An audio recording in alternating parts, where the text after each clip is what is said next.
Remember how you held me then? Now you got me reaching out.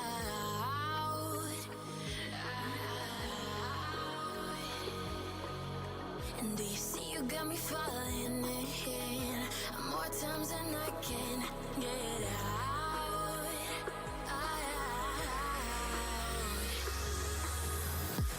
Down in the deep of my mind, I crawl for you and you're always inside. Down in the deep of my mind, how long do I got to keep you, to keep you? Down in the deep of my mind, I crawl for you and you're always inside. Down in the deep of my mind, trying so hard not to keep you, to keep you.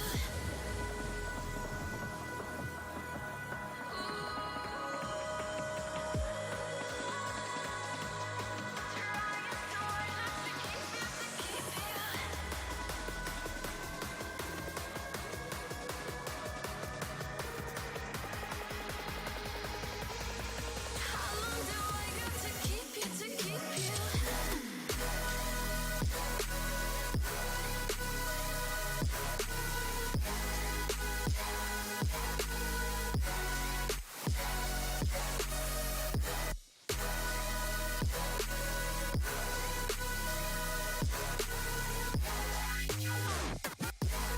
Trying so hard not to keep you, to keep you.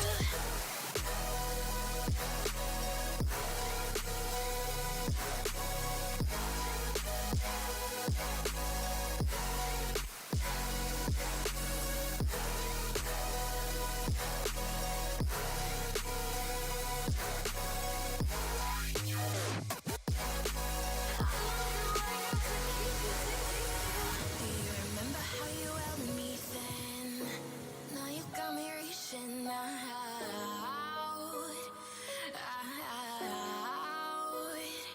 Yeah. And do you see you got me falling in more times than I can get out.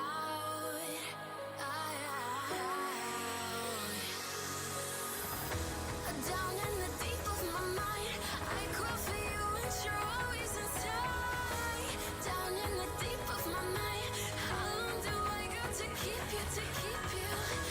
Down in the deep of my mind, I crawl for you and you're always inside. Down in the deep of my mind, trying so hard not to keep you, to keep you.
And do you see you got me falling in more times than I can get out.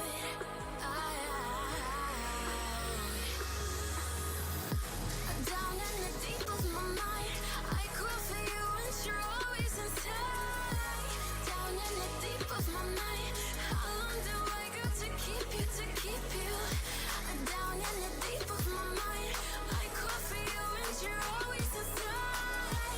Down in the deep of my mind, trying so hard not to keep you, to keep you.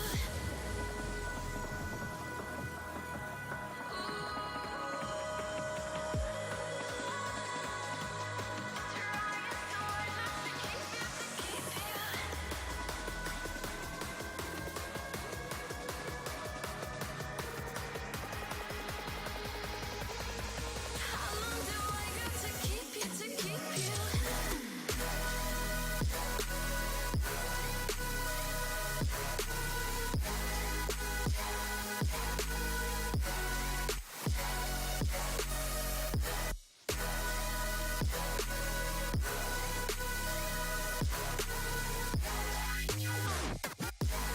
Trying so hard not to keep you, to keep you.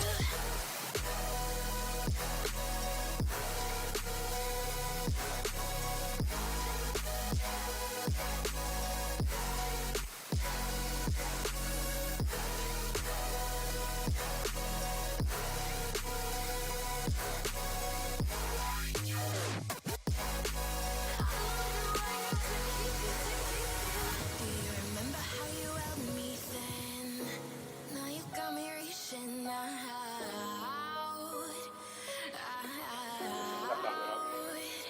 Yeah. Hi Corinna, You got me can you hear us? falling in more times than I can get out. Hi. Okay, super. So just to okay. So you cannot see us, but when we launch the live streaming, you will see the main room, and then you will also deliver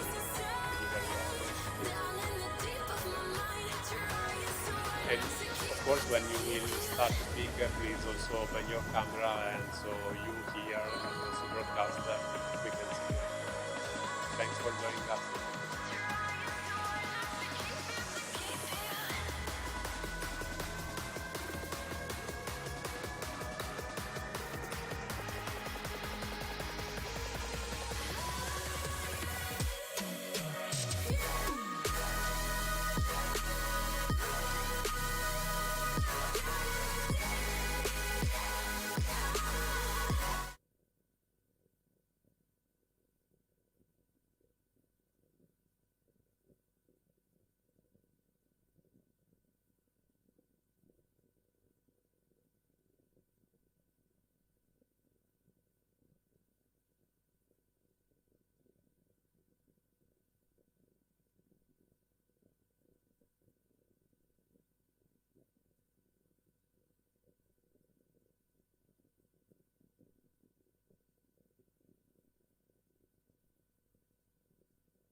A very good day from the city of Milan. I am Filippo Gavazzeni, head of the Milan Urban Food Policy Pact Secretariat, and I'm very glad to moderate this final session of the Milan Pact Awards Retreat 2023.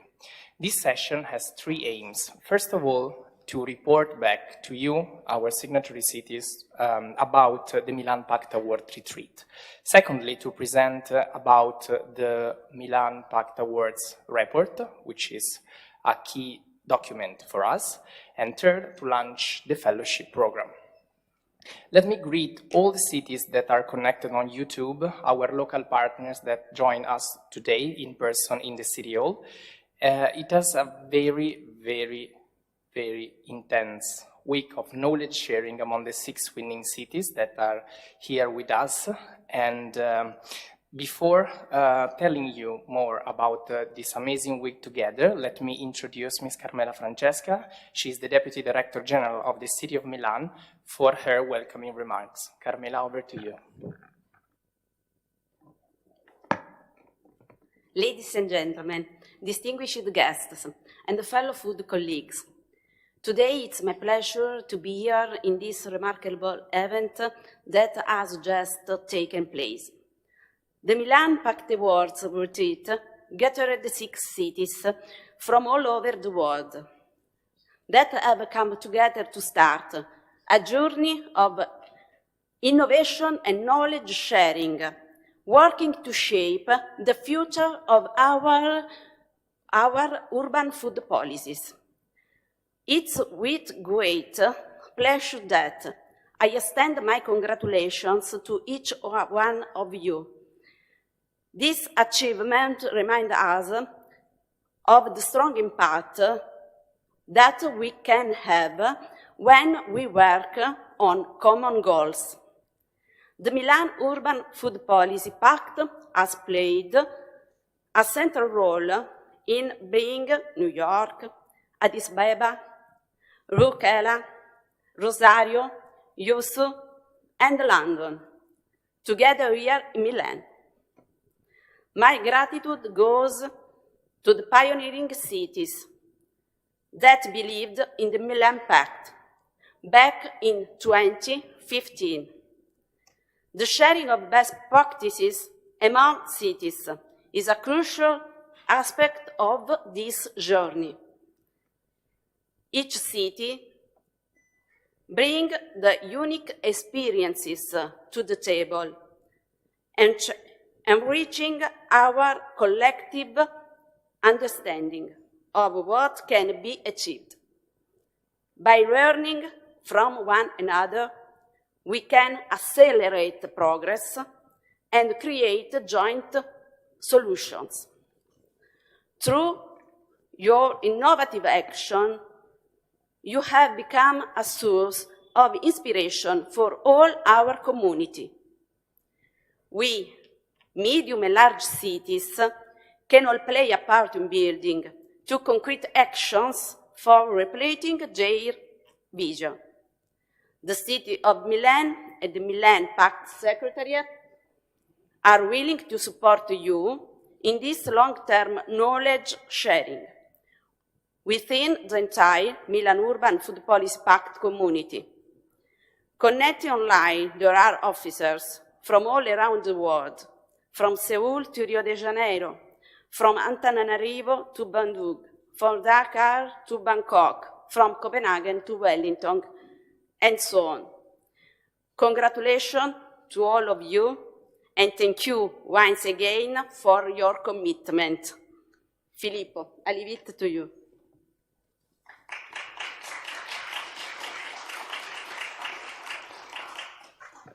Thank you so much, Carmela, for your words. Food policy are indeed key to achieve many cross-cutting objectives of our city's administration, and we will make sure that we will transfer this innovative knowledge within the MUFPP network. Now, I would like to invite Corinna Oaks, who is Director of Food System and Food Safety Division at FIO, to join us online. We are eager, Corinna, I think you can hear us. We are eager to get inspired by your keynote speech, so the floor is yours. Thank you. Can you hear me okay? Yes.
learned from that was first and foremost just how inspiring it can be to share these experiences. I'm sorry, I'm getting feedback.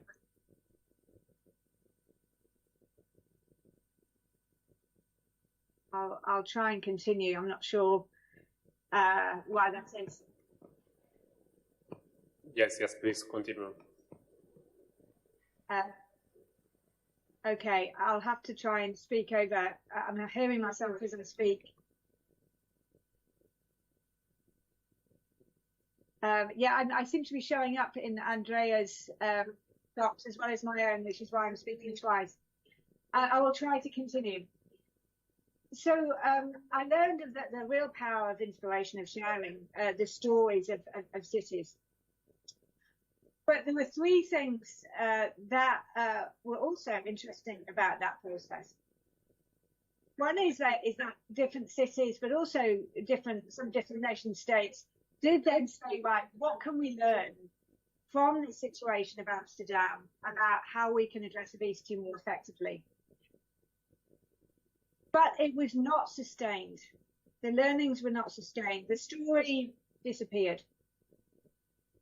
And what I learned from that is that you can share things in the media and you can inspire and you can tell the story, but unless there is a peer-to-peer approach in place to really sustain those learnings and to embed those shared learnings in a structure of peer-to-peer learnings, they will just go, they will just disappear.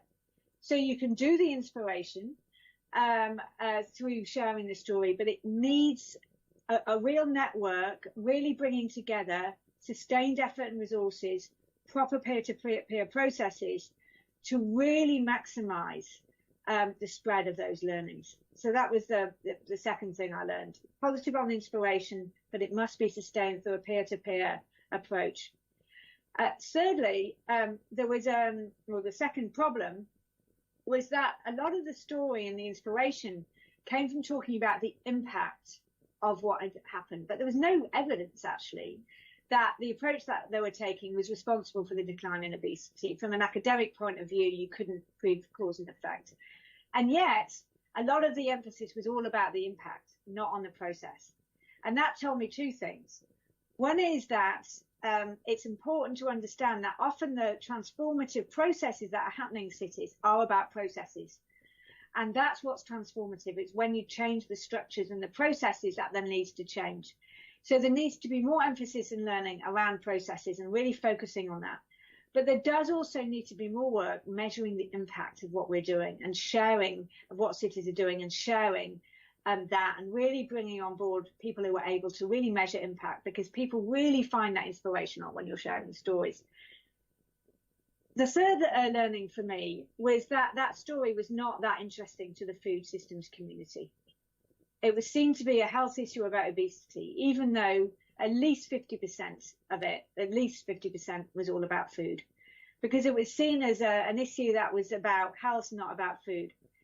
And that said to me that we as a food community need to do much better in embracing sectors who might not call themselves food, but are very much working on food. And we need to increase the learning that we are doing between cities, not just in the group dealing with food, but the groups that are not dealing with food, but are nevertheless very much part of our food agenda.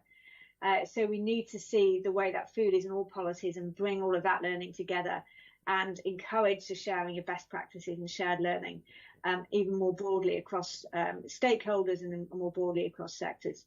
So I shared that story as a way of illustrating the power of sharing stories, but also the need to really embed it, as I know that you're doing, in networks, in really good peer-to-peer learning processes, to make sure that that learning is sustained, that it's institutionalized, it's embedded, to focus on the processes and what we can learn about the processes of change in cities, but to do more work on evaluating impact and to take care that we are really bringing in and really cognizant of all of the different communities that may not see themselves as food systems, but are very, very much working on issues closely related to food. I'll end there. Thank you.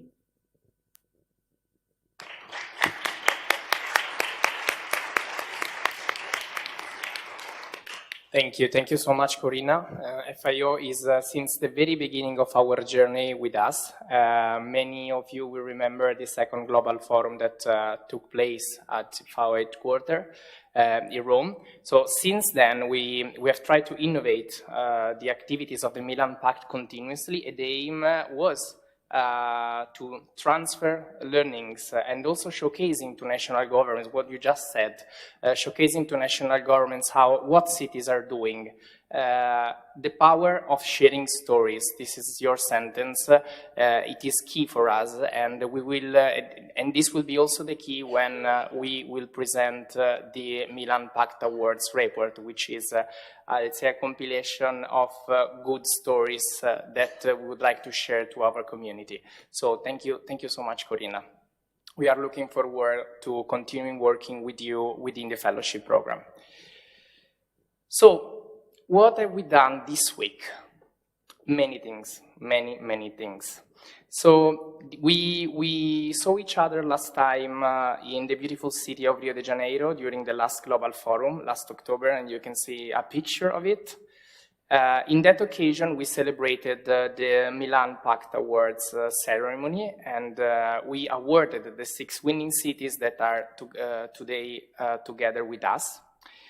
The retreat is the crowning event, the crowning moment of the Milan Pact Awards 2022. We invited here in Milan the 6 winning cities to accelerate the mutual exchange and advancing towards the shared goal of the Milan Pact. So during the retreat, during this week, participants engage in various activities, many different activities, ranging from knowledge sharing session among winners, field visit within our food system with the Milan Food Policy Department and their partners that are also represented here today to deep dive in the Milan food system. So let's start from day one. This is just a short recap to involve you all in our week. So we opened this exciting retreat here in the City Hall, as we are now, and we discuss about governance and how our work is ensured in the public administration. We compare the different governance model, talk about political commitment and how this might have an impact on our work. And also we talk about the food strategy and the food council that different cities have implemented. Finally, we talk about budgeting. Budgeted food policy is key, is an emerging issue that, of course, allow us to implement our strategy and also to scale them up. Innovation means also developing new and imagining new financial tools, such as social impact bonds or impact financing. Some cities, including the cities of Milan, is working on that. Keep talking about governance, which is, by the way, the first category of the Milan Urban Food Policy Pact. We have the chance to deep dive into the first winning practices, framework for the good food purchasing by the City of New York. We will learn more about the practices from the team of food trace in a while. Then in the afternoon, we started our field visit in the food system. So we move in the Incentro Zero Food Waste Hub, which is, I think many of you are familiar with that. It's our system developed and is developed by the City of Milan, Cariplo Foundation and Politecnico and many other partners to reduce food waste and redistribute it to people in need. We heard there about a very comprehensive strategy by the City of London Food Waste Reduction Program. And we had also a good discussion with our partner of the local food system. Let's move then to day 2. We started at San Martini Cooking Center. This is the main cooking center of Milano Ristorazione, which is the municipal company of school canteens that provide daily 85,000 meals. So you can understand that is a huge infrastructure of the food system. And school meals is in general a key infrastructure because it allows us to provide healthy and sustainable food while creating good food jobs and connecting the peri-urban agriculture to the food procurement of public institutions. This was also very clear when we discussed about the very very impactful practice from the city of Addis Ababa, which started with the mayor, started in 2019, pilot project that now is extended to all primary school and provides 500,000 meals per day. Then, in the afternoon, was the time to talk about agriculture, so we moved to Cascina Biblioteca, which is one of the 16 farms owned by the municipality and is run by a social cooperative that combines agriculture and activity with many different social projects. We went through the agricultural food production in Rosario, the green belt of Rosario, and the strategy for securing our talents in small farmers in Yeosu, South Korea. Yesterday, we started in Sojemi. The municipal wholesale market of fruit, vegetable, and fish, again, is another key infrastructure of the food system of Milan. It's a municipal-owned company and is one of the biggest wholesale markets in Europe, which now, by the way, is involved in a huge project of renovation of 200 million euros. Talking about markets, we discussed about the practice of Rourkela, and the commissioner presented Equal Mandi, which is a society led by women that are providing solar energy-based cold storage facility in the city market to extend the life of food. Then, yesterday afternoon, what we did together with the Food Trails team, which is the main funded project within the Milan Urban Food Policy Pact, we applied innovative methodologies in Cascina Cuccagna, and the objective was to collect data to better replicate the winning practice that are here this week. So in order to know more about the winning practice and the potential replication, I would like to invite on stage Elisa Porreca and Andrea Patrucco from the Food Trails teams that will tell you more about that.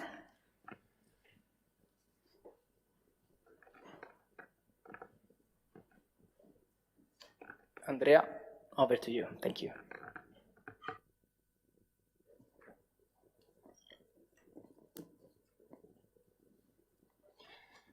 Thank you and good morning.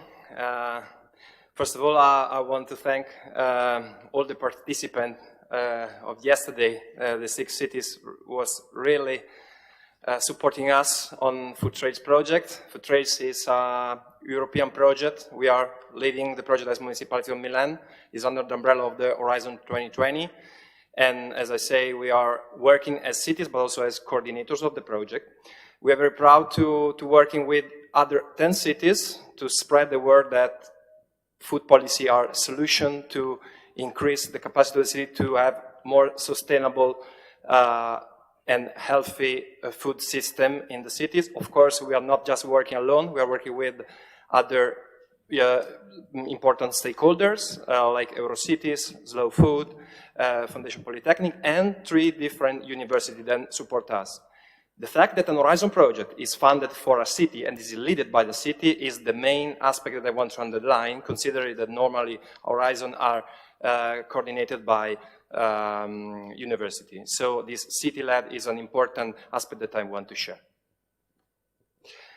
As I said, I thank the 6 cities yesterday that worked with us because we are proud to share after 2.5 years the fact that we test with them 3 different tools that we define a food policy toolkit, 3 different tools that help us to better identify the real purposes of the best practices that the cities develop in the last period. The first is a food policy action canvas, so a tool that can help to design the value proposition, identify the key elements and barrier and the enable factor of a food policy or an action.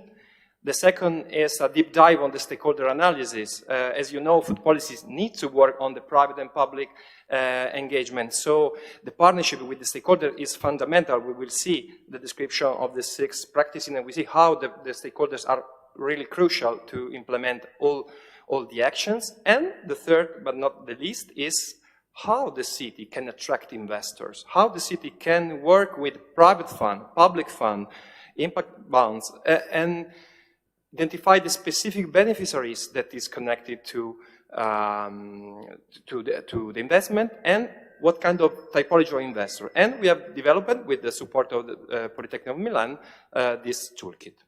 So now with Elisa Porreca, that is the officer of the project, we start the description of what we have learned from the workshop of yesterday. So thank you, Andrea, and thank you again to the cities. We will now deep dive a bit in the outcomes of the workshop that we had yesterday. And we will start from the governance category, and indeed with New York City, that was able to establish this good food purchasing program, an impressive commitment of the city that addressed the target of vulnerable cities in New York, and that was able to engage a wide range of stakeholders, and with a great focus on the public sector, to develop guidelines and also a transparent and solid monitoring framework to express the impacts of this program, and as well as involving the largest number of actors in purchasing good food that is healthy and also sustainable. What we were able to observe is, of course, that political commitment is a huge enabling factor for the success of an initiative, and this was quite cross-cutting across all the information that cities shared. We were also able, thanks to the toolkit about finance, we were able to observe how the majority of this source of investment in this action are from non-financial kind of investments. Instead, looking at the beneficiaries of this kind of investments, civil society accounts for almost half of the target of these fundings, whereas private sector only accounts for 1/3. So these two environmental stakeholders are the main recipient of the fundings for the good food purchasing program. And going to Addis Abeba, we had the occasion to understand even more about the school feeding program established in 2019 in the city with a pilot, and then scale. The initiative was able to scale up in all the kindergartens and primary school of the city, because of course the recognition of the food insecurity caused by the lack of school meals was a huge topic for the city, that decided and built the commitment again at political level and at technical level to establish this impactful and successful program. Here again, we were able to observe a bit the figures about the kind of investment, and again, in this case, the vast majority of the source of investment is coming from non-financial sources. And we can see that as the main goal of this action was to generate positive co-benefits for the society at social level, that the main recipient, the main beneficiaries of the investments is, of course, the civil society.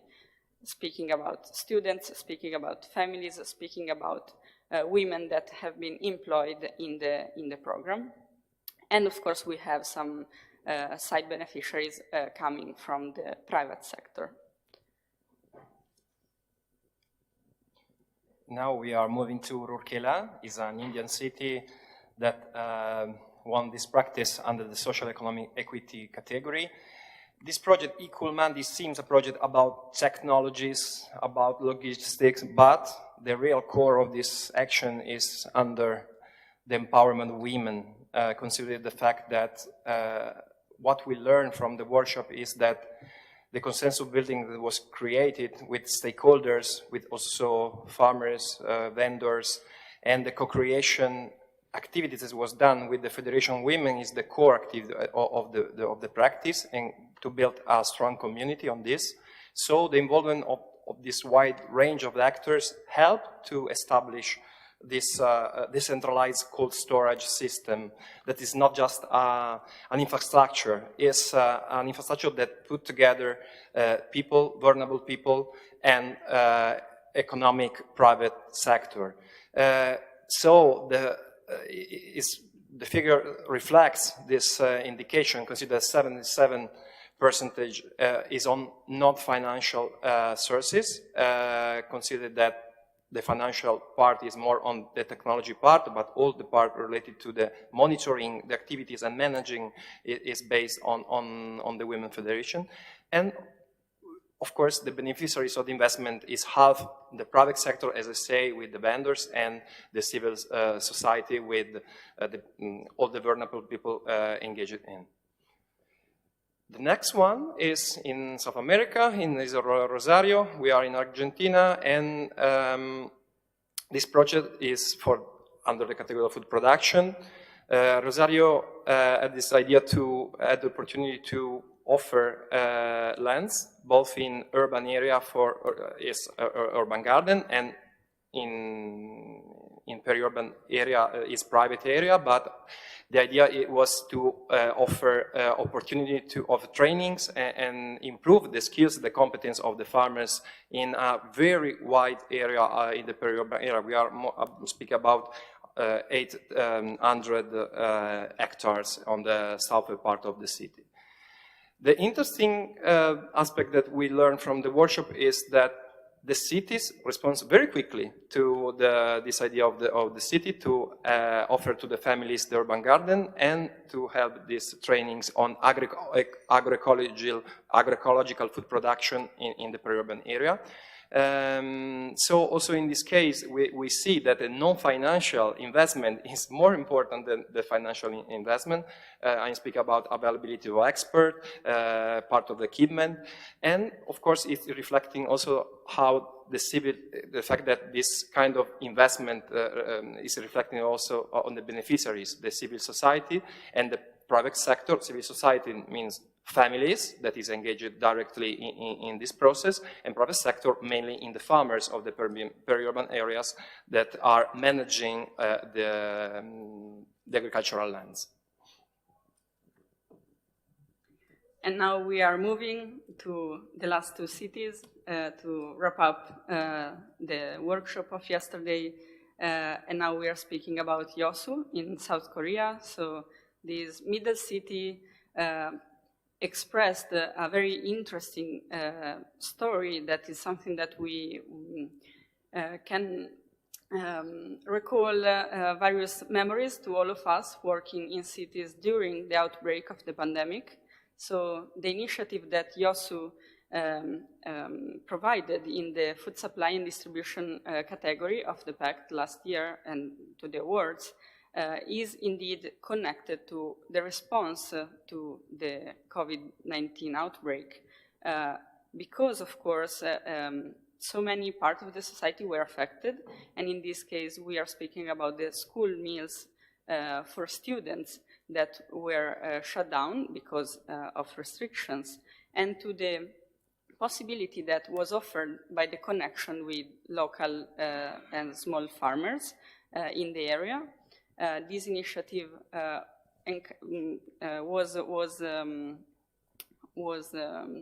encountered the readiness of the community to be connected and to come together to provide a solution to students in the city.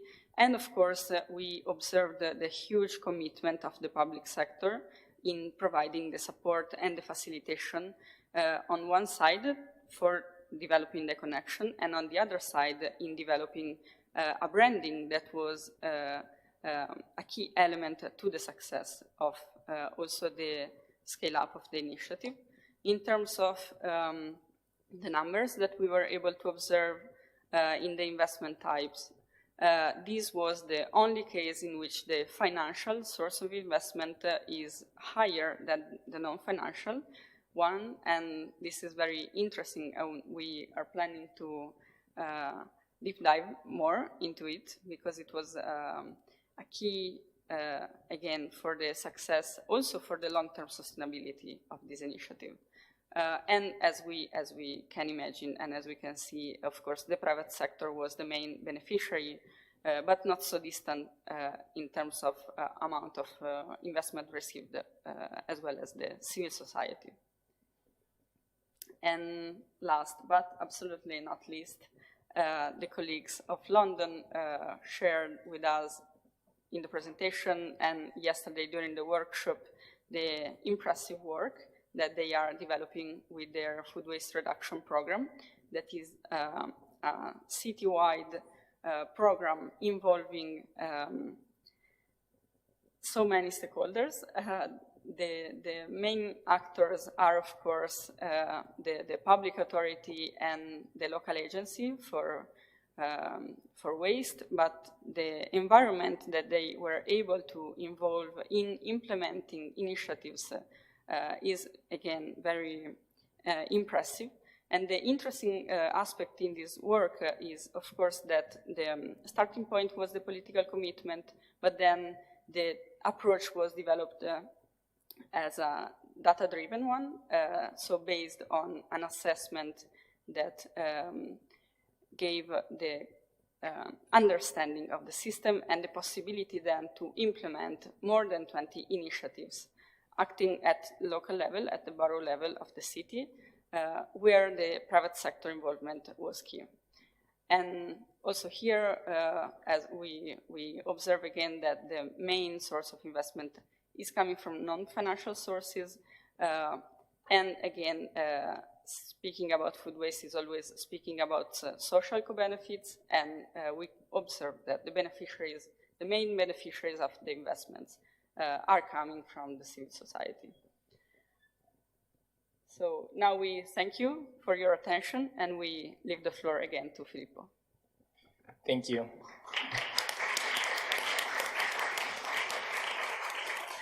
Thank you, Elisa and Andrea. It has been a very intense exchange, the one that took place yesterday in Cascina Cuccagna. Thank you to the city as well. You have been tortured for like 3 or 4 hours. But now let's move and hear directly the voice of our city. So those data, those information that Elisa and Andrea share with you are very important given the fact that we are launching today the fellowship program. So we want to know as much as possible about replication of your best practices.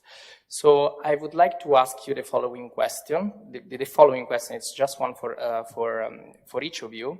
So also in light of what you experienced this week, how would you envisage to replicate your practice? And what do you see as enabling factor for an effective replication? And what are the main barriers? I would like to start with the city of Addis Ababa, with Meti Tamrat, who is the mayor advisor for nutrition in Addis Ababa, Ethiopia.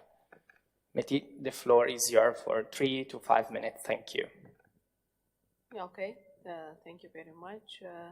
Thank you for sharing those informations and also wrap-up session. It's very important to catch and remind all the important sessions we had, and hopefully also the other colleagues also will share. It was a very grateful time, and we share lots of experiences, and also we get a chance and time to see detailed activities and practical situations also in Milan. So I hope I will take, especially I will focus also on food waste part for our community feeding practice. I hope it will be also another important initiative for our city. But when I come to the questions you mentioned, in order to replicate our practice, as I said, the first thing is this is one of strategic program in our city, and also we do have more than like 17 mayors in Ethiopia, so we need to influence and share what we have, and also like the innovative activities we did that we want to share, and also we want to share the impacts of the program. The program has so many impacts in kids, in improving quality of education, in improving nutrition, and also in alleviating short hunger. We do have huge gap in the problem in the national level, especially in nutrition, in malnutrition and wasting. And also we do have national policy framework, so such kind of programs can be very influential to the national governments.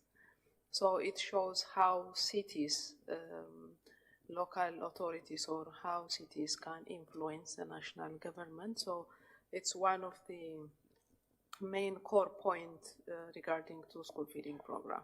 So we have a very short-term experience in allocating budget for school feeding program, and our city is a pioneer, for others. So I think we will just promote well and share our experience. And also in Milan Urban Food Park Policy, we won award, so we communicated well. So it really also inspires other cities, and practically also we saw so many city mayors who come and contact our mayor also to ask what was the system which we're able to continue our school feeding program. Regarding to the positive the enabling factors, government commitment is a major enabling factor to success our program, and to within a very short period of time we scale up from 70,000 to the 500,000 students, so it's a very significant number. And also all the finances from the city administration, so it needs huge commitment of the government. So commitment of the government is one of the best factor, and the other one is creating system. We do have a system, like especially working in institutionalizing the program, that really help us to continue. Like, for example, if there is a change in mayors or in city administrations currently, the program has its own office, so it will continue as it is. So I think it's very important to focus and work on creating a system, especially working in institutionalizing the program. Maybe as a challenge, high inflation and cost of food is high now, so it might affect the quality of our program. Like, to provide very nutritious foods to all kids might be a challenge. So I think to tackle that, we need to work on partnership, linking the program with private sectors, and looking at other innovative mechanisms to raise funds, and also to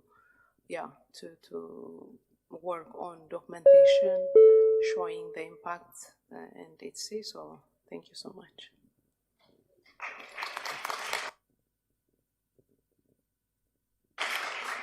Thank you so much, Meti. Let's now move from Africa to South America with Maria Cantore, who is the Director of the International Relations of the City of Rosario. Thank you. Thank you. So thinking first of all, thanks to the City of Milan and to all the partners for receiving us in this amazing week. We are really happy to be here. And going to your question as to how to replicate the practice, as a city, we are open to different ways of doing it. First of all, we think that we could create a roadmap, a document with our learnings, information. I think there's basic information that could help any city looking towards this kind of policy. We will also be open to, of course, exchanging in online ways from webinars and different maybe bilateral meetings. That's an option as well. And of course, on-site visits, which require more time to plan, but we are open, and it's an important part of the process, of course, seeing it on-site. Regarding the enabling factors, as Meti mentioned before, the government's power and idea of continuing the project has been a key factor for Rosario. In our case, it has been going on for more than 20 years. So different mayors and different leaders in the community really wanted this to go on. So that relates to the fact that this policy started because there was a lot of people from the community already interested in the economical and social benefits of this practice. So it wasn't a policy just created in an office. It had base on the society and what was happening in our city and in our country. We also think that to begin this kind of practice, you don't need a lot of technology. So in a small patch of land, you can start. It's relatively easy in that way. So I believe in most cities, you could at least do a part of this kind of practice. And of course, it's central to have this kind of co-benefits, the social, the economic co-benefits related to also having markets, and from the city governments creating markets to sell these products has been a key factor for the farmers to be able to provide for their families as well. Some of the barriers that could have is maybe not all cities could have these dimensions. In our city, we still had big parts of the city that could still be for agricultural production. This could not be in all cities, but at least as part of that dimensions, I think that could be for any city. So we are open to exchange and to continue working with you. Thank you.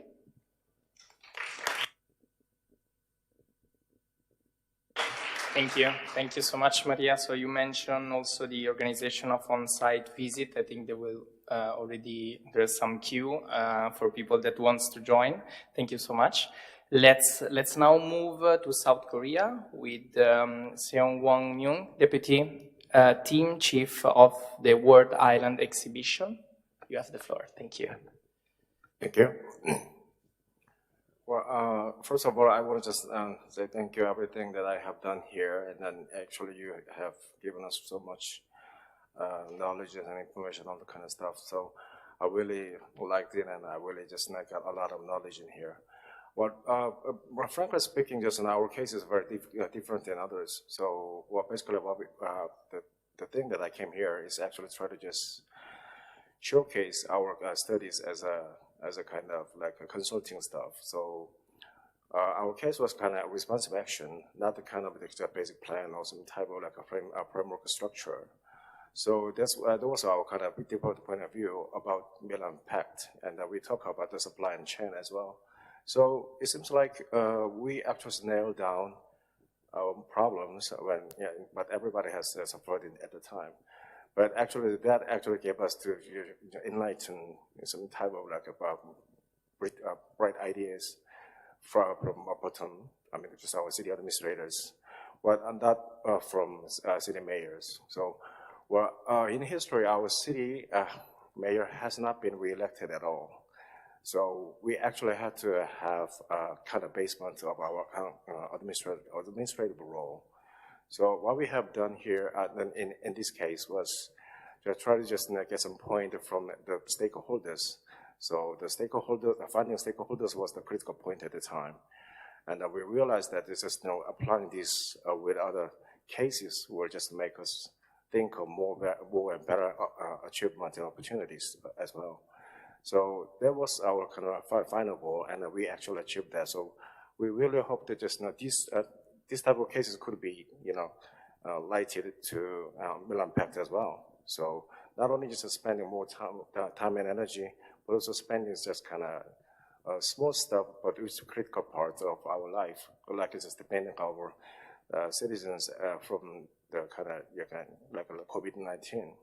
I think COVID-19, like something like COVID-19 will happen again. So this type of kind of knowledge and sharing experience is very critical to just keep our kind of Milan Pact to be more effective at all.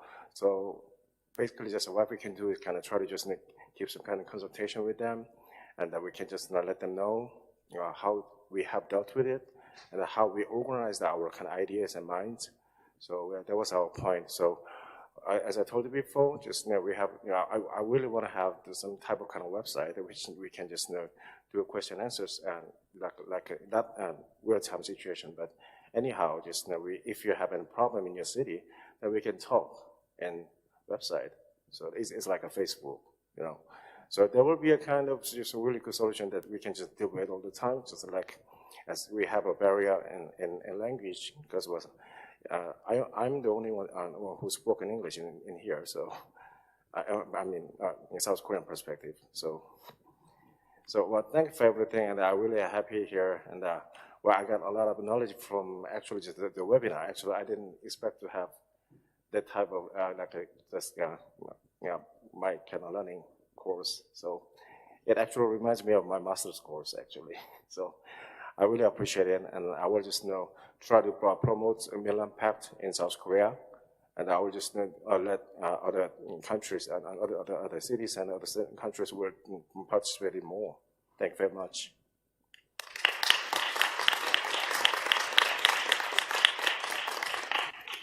Thank you, thank you. So let's now move to London with Tom Harris, who is the Senior Program Officer. Thank you.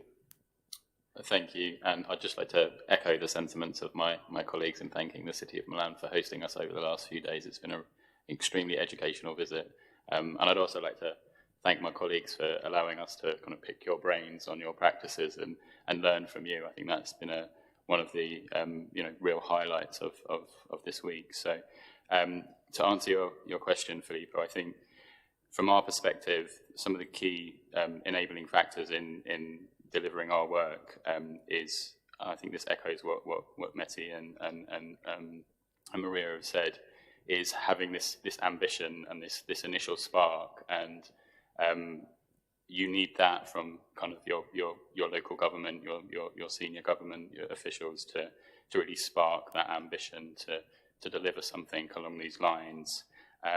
And you need to also find like-minded partners who are going to help you along this journey.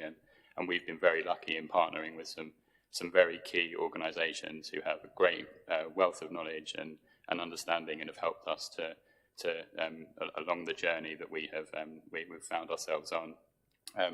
I think as well, partnerships are very key in the delivery of this kind of work, and particularly for our practice, which is a systems-based approach with multiple actions across multiple different areas. Having those partnerships and building stakeholders across the public sector and the private sector is exceptionally important to secure the buy-in for that. And again, kind of that, really honing in on that peer-to-peer learning. I think without groups such as this and C40 and being able to learn from colleagues internationally as well as on the national stage, we wouldn't be able to deliver the work that we're doing. So those are very key things. But I think from our perspective, the real kind of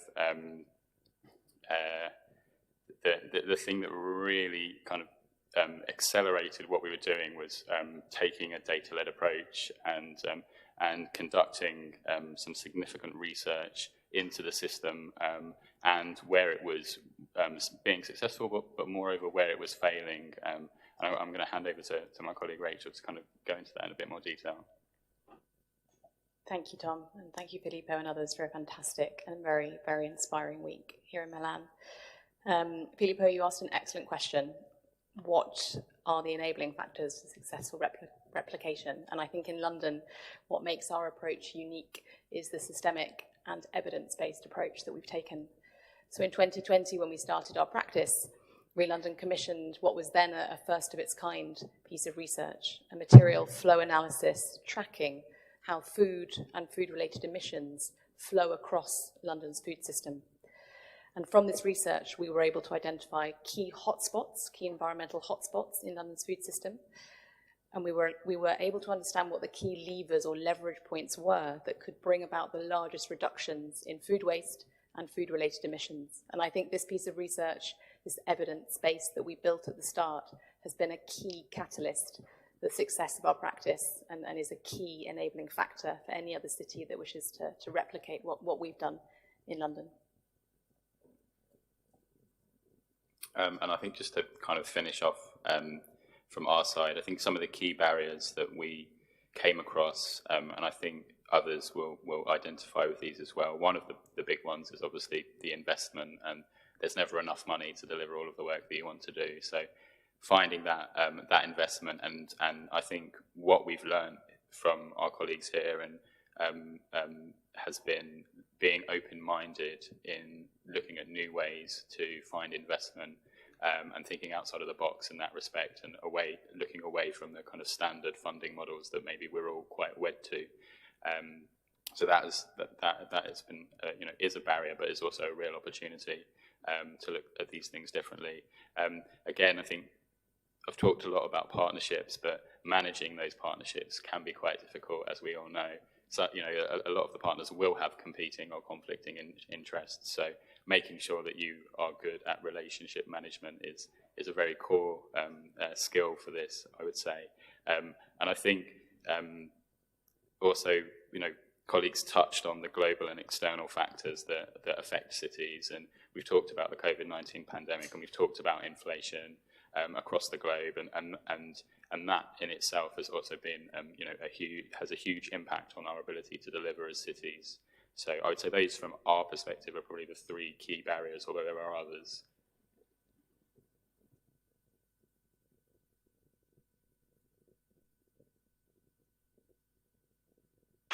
Thank you so much. So we are really looking forward to start working with you in the fellowship program. So stay prepared, and the Cities Online, stay tuned for the next opportunities that will come shortly. So let's now move to the second objective of this meeting today, which is the presentation of the Milan Pact Awards. Retreat, Milan Pact Award Report 2022 is a key document for our community, and and it will be presented today by Bianca Minotti, who is PhD, expert in food system policy and governance from the ISTA Research Center, who will present the report. So I invite Bianca to come on the podium. Thank you, Bianca.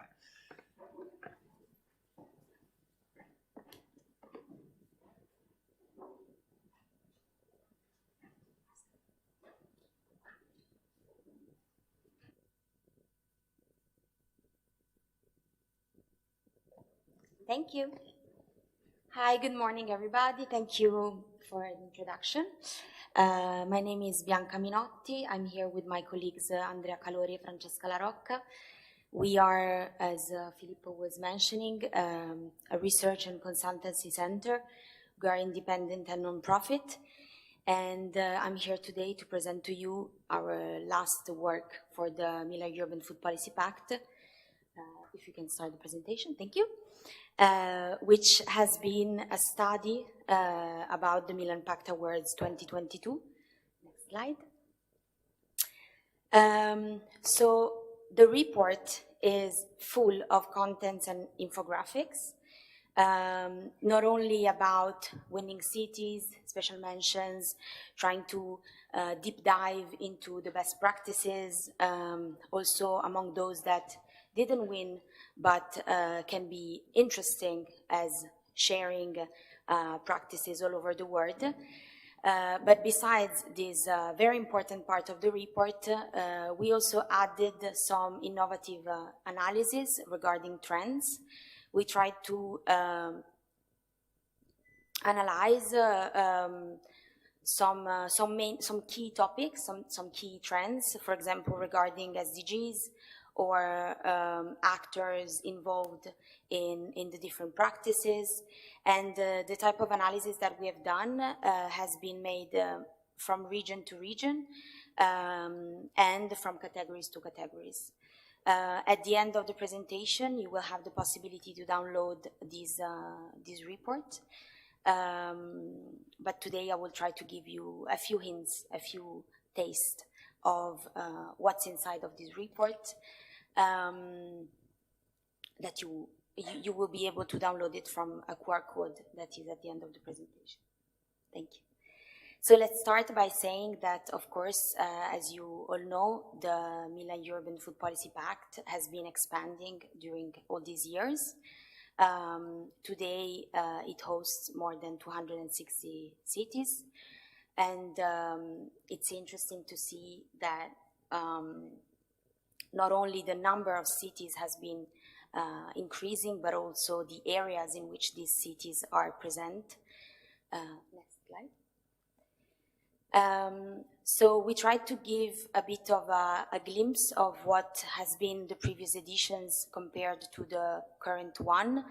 And what we have been seeing is an increasing trend, not only from the side of how many cities actually present practices, but also from the number of practices. The first edition in 2016 had 53 practices, and today the pact received more than 250, which shows a great interest regarding presenting practices, sharing ideas, sharing knowledge around the world. The increase is not only regarding practices, but also regarding the areas involved in the Milan Pact Awards. In fact, although Europe, as you may see in the graphics, always is the region that always present more practice than other regions, the pact has seen a great increase in other areas of the world in presenting practices among all categories, especially Asia Pacific and Southwest and Eurasia have seen a great increase in this direction. Also, regarding the categories, almost every year, sustainable diets and governance are the two categories that host and present most practices. Although it really depends years on years, because, for example, during the COVID emergency years, food supply and distribution had a huge impact, of course. Grazie. So what about this year, 2022 Milan Pact Awards? As you may notice from the map, the interest regarding this award has been very great. More than 250 practices presented by more than 130 cities in more than 40 countries. From what you may see from the graphics, one interesting point is that each city presented often more than one practice, showing a great interest not only in the category in which they presented the practice, but also in the idea of creating a broader sustainable food system. It's interesting to see that even this year, Europe has shown the most participation, although there has been a great increase in South America and in Africa as well. Next slide, thank you. So regarding the practices, the categories in which the practices has been submitted, the most submitted has been the ones from sustainable diets and nutrition, followed by governance. Although we may say that by studying each practices submitted, it's very interesting to see how most of the cities that presented the practice have a very broad understanding of the category itself. So although they submitted the practice in, for example, the governance category, they always try to also impact on other topics, which shows, of course, one of the main points of this pact, which is trying to have an impact on the entire food system. So, as I was saying before, we analyzed some trends. One of the main analyses has been on SDGs. As you all know, SDGs are a great framework to work with because, especially for food policies, They can help understanding in which sectors each policy, each practice can have an impact. And we try to give a comparison among regions and also among categories. So which SDGs has been more used for regional, geographical regional areas and for categories. And it's interesting to see that although the second SDG, so no poverty, is, no hunger, is definitely the most used, there are also some other SDGs that are less related, I would say, to food system that are strongly used, like, for example, quality of education, and many others that are very interesting. And it's interesting to see the differences among regions. Another analysis that you can find in the report regards actors. As you Winning Cities may remember, in the submission you had the possibility to talk a little bit about the involvement of your actors and which were the most involved with which role. And the analysis tried to understand which type of actor is leading food policy in the different regions and in the different categories.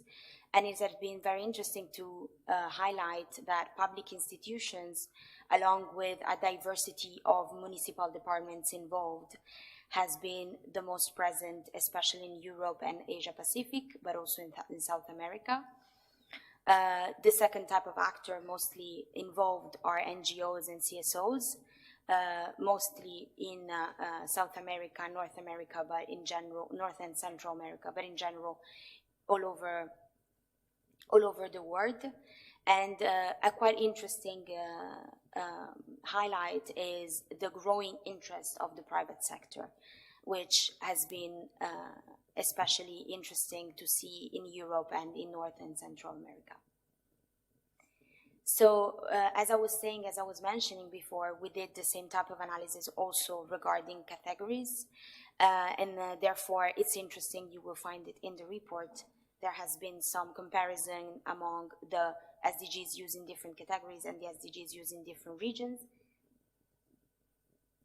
And the same type of comparison has been done also regarding the actors. So you will have the possibility to see all these differences and maybe to find yourself and your practice within these highlights. So besides all the quantitative analysis on trends, we also had the opportunity to deeply to go in depth into your practices and to highlight some key messages that are more qualitative but as important as the quantitative one. And I was glad to see that yesterday I was able to participate to your workshop in Cascina Cuccagna, and I was glad to see that most of the key messages that we highlighted in our report, you actually discussed them yesterday during your presentation, your workshop. Therefore, it will be interesting to see what's your opinion regarding these key messages. And therefore, they're very broad. We don't have the time to talk about them today, but I will say that we will add a new chapter inside of this report regarding these 4 topics, starting especially from the feedback and all the things that has been said during your retreat regarding these topics. And if I have 1 minute, I just will read them out loud. So the first one is the role of women in food policy, and especially the idea that women and vulnerable groups are not only the beneficiaries of the policy, but they are active and engaged stakeholder in the policy making. The second topic is the big topic of public and private partnerships. Yesterday you talked a lot about this and what can be the strategy to involve the private sector and all the controversy and the critical issues that is involved in this. There will be a big focus on emergencies and how food policy are of course, policies in the long term, but they also have been able to respond to emergencies, for example, COVID-19, but also in the report you will find some practices regarding war. And finally, the idea of a multiscalar governance. We know that the pact is for cities, but cities need and want to discuss with other level of governments, and therefore this is also one of the key messages that you will find in our report. And just to conclude, you can download the report here and enjoy. Thank you. Thank you. Thank you so much, Bianca. So we are looking forward also to complete the report with the last chapter, giving the results of yesterday. So thank you so much. Let me spend just 30 seconds to say thank you to Fondazione Cariplo and the Italian Agency for Development and Cooperation, because there would have been no retreat, no report, and no fellowship program without their support. So thank you so much.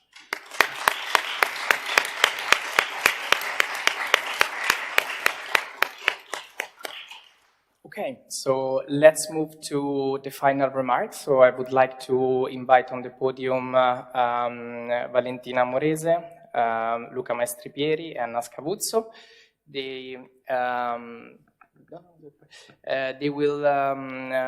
will greet all the cities online, and of course our partner here in present. So I kindly ask to Valentina Morese, who is Program Officer at Fondazione Cariplo, to address with her final remarks. Thank you.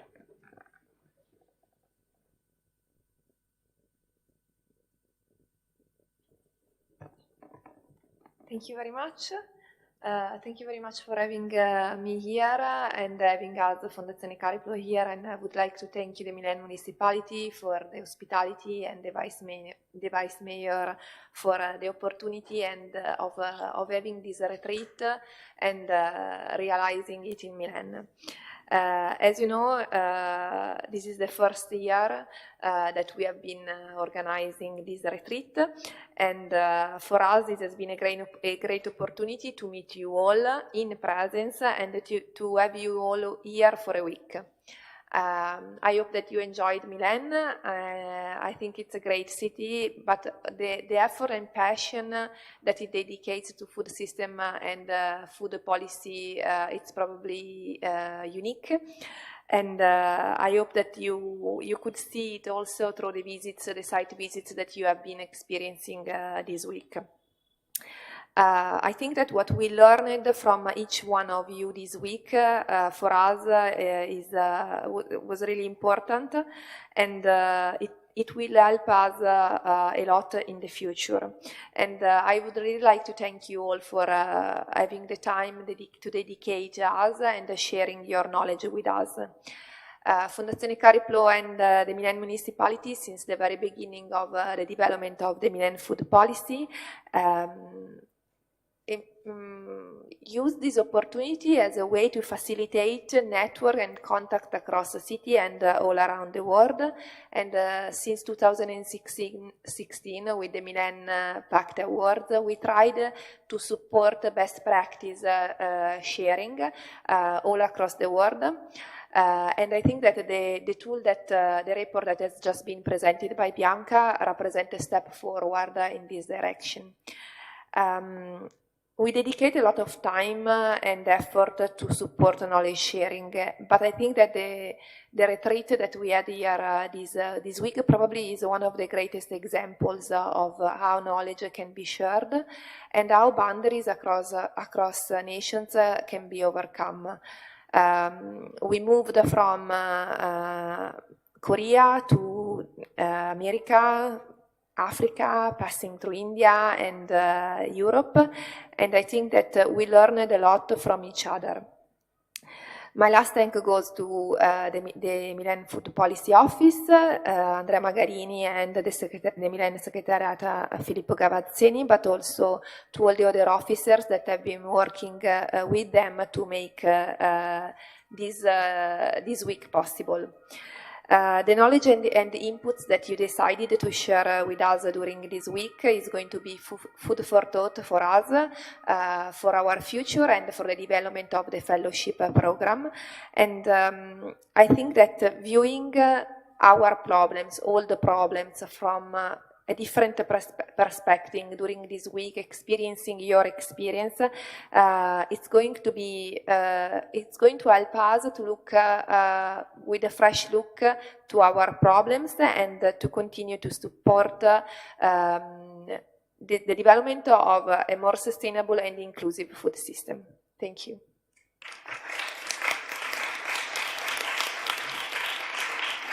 Thank you so much, Valentina. And now we are very happy to have Luca Maestrepieri, who is the director of the Italian Agency for Development Cooperation. We saw last time in Rio de Janeiro, and we are very happy that you are here in presence today with us.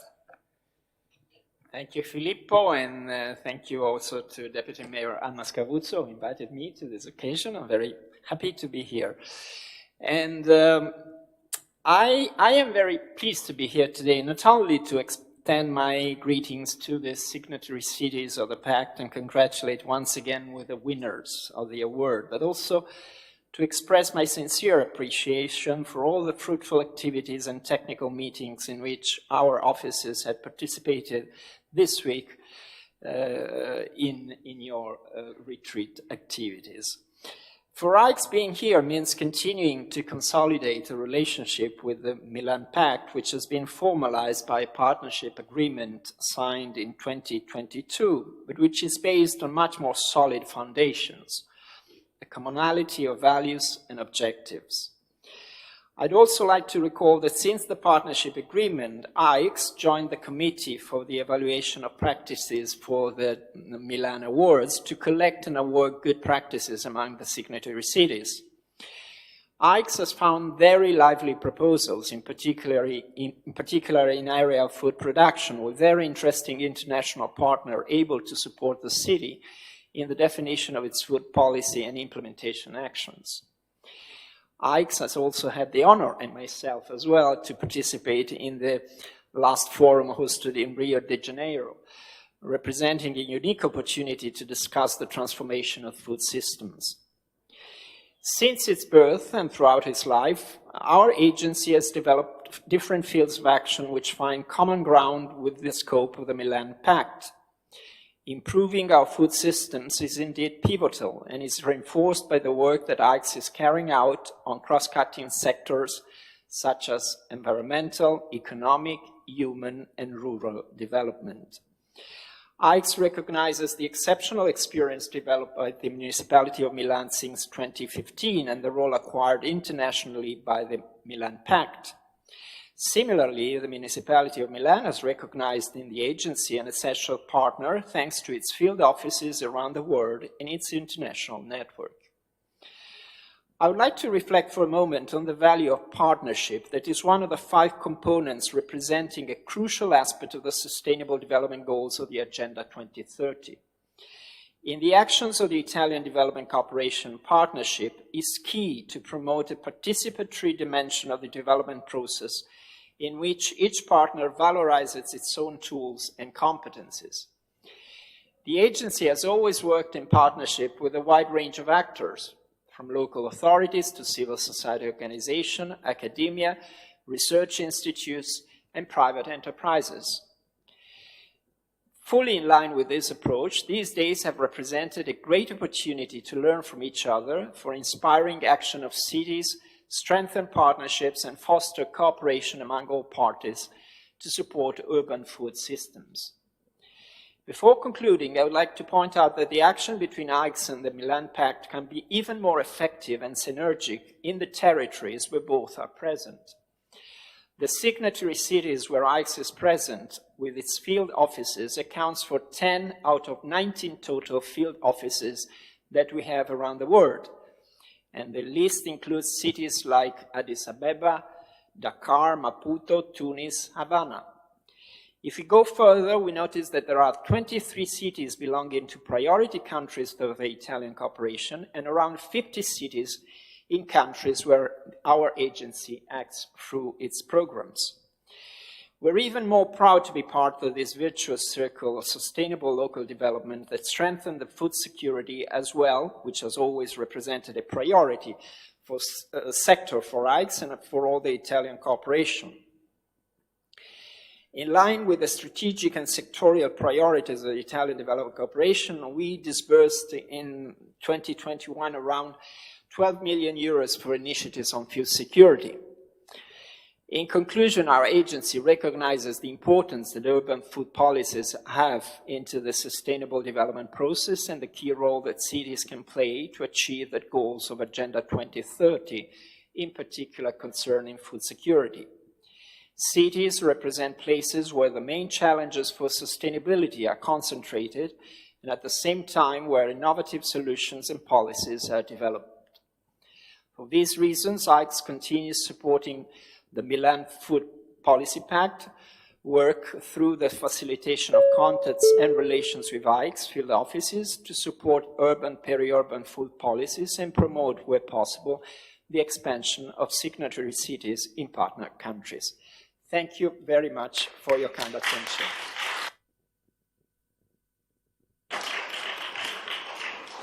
Thank you so much. So now, the Vice Mayor, you have a very important role. You open this retreat and you will close it. So the floor is your Vice Mayor, Anna Scavuzzo.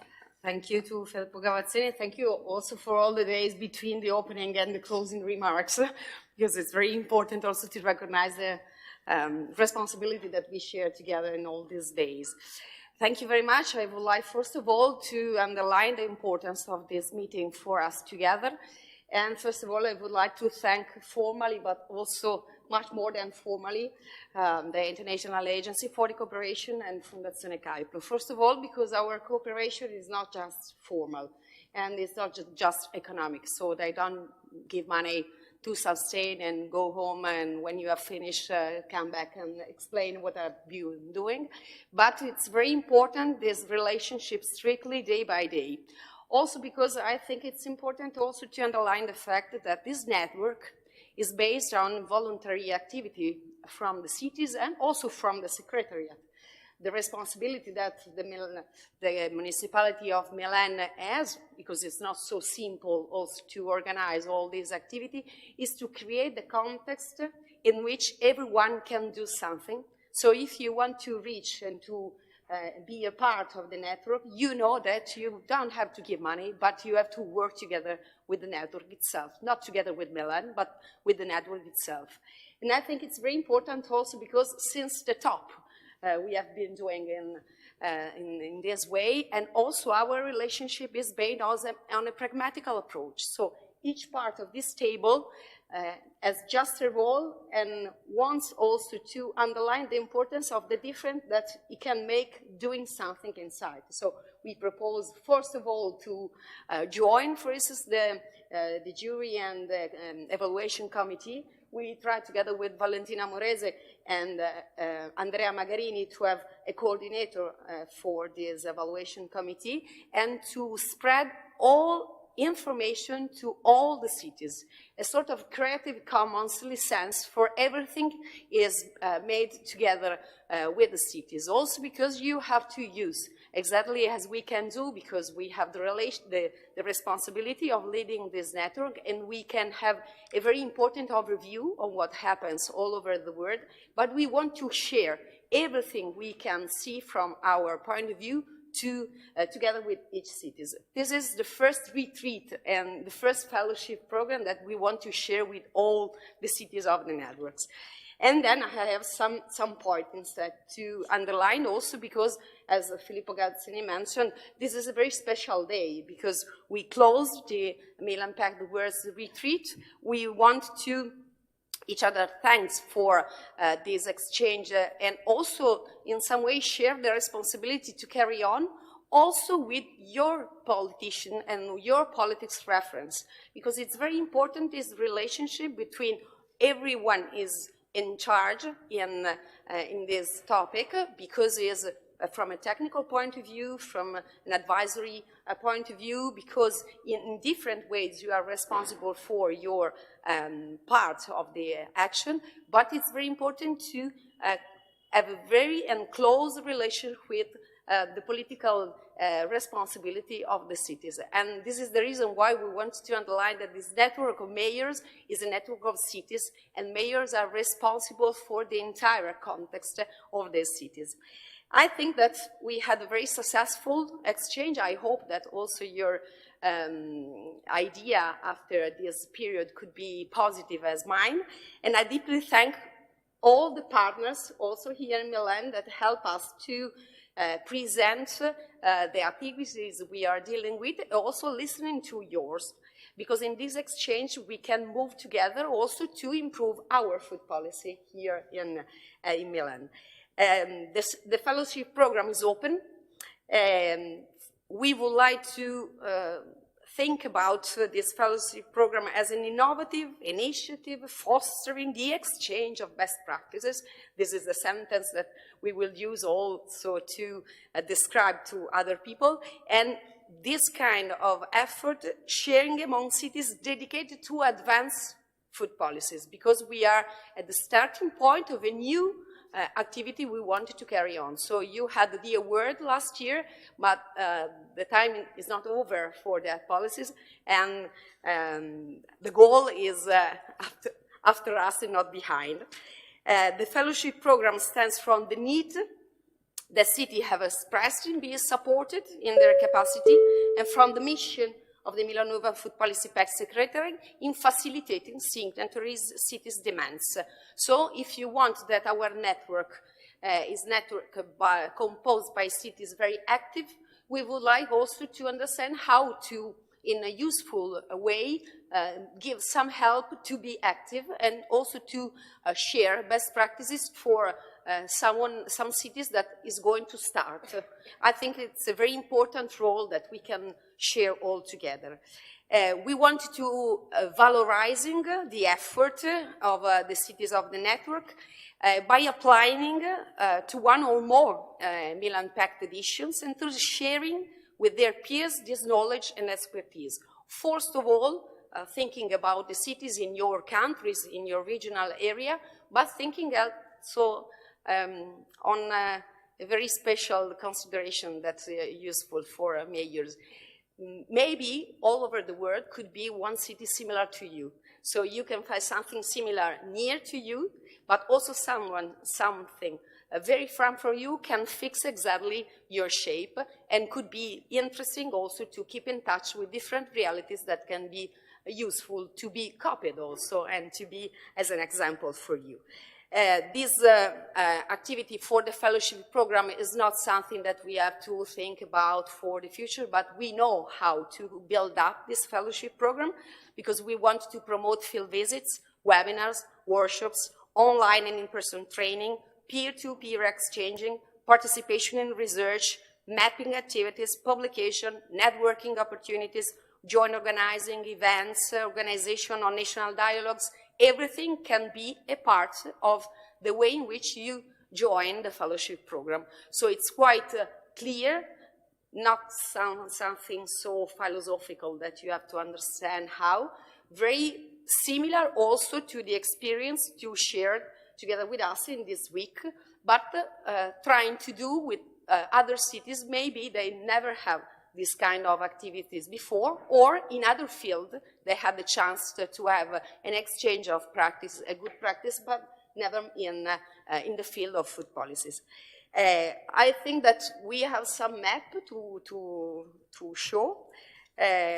We have the contribution of the winning cities that have attended the retreat, and so are you, and have expressed the willingness and the commitment to replicating these best practices, and the cities that in all these years, in the 5 years before yours, had a mention in the Milan Food Policy Pact Award. Very impressive, the richness and the complexity of the 15 initiatives that will soon take place. I think it's very important also to thank the engagement of the willing partners that will help us to reach the goal. And so I think that we can start with something around 70 cities for 2023-2024 fellowship program, a very ambitious goal, but we are a lot of cities, and we can share also the ambitions of the goal to be reached. Nothing more to be added, just a special mention to all the persons in charge in different ways in these activities, and I think it's very important also this experience for us, and just thanks for the city of Milan as a whole and the municipality as a whole, because to open to the world is a chance also to grow up as municipality, and I think it's very important also for us to be in touch with you as a city, but also as a municipality. So thank you very much, because you have enriched also our experience.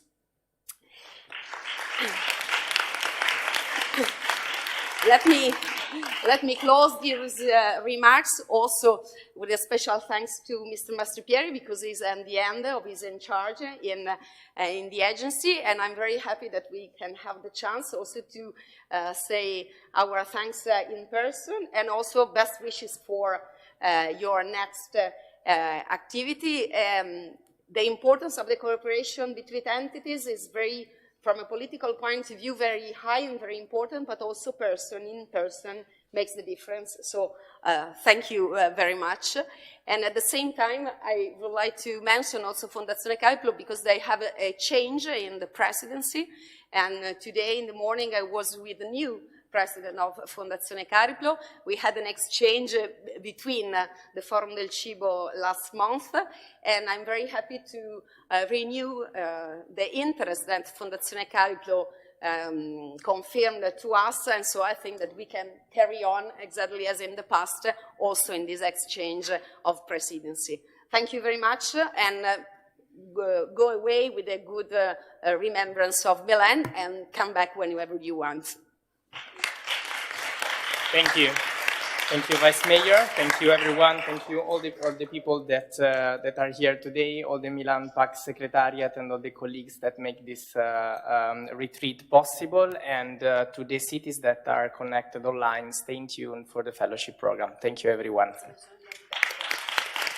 applauso a Filippo Gavazzeni.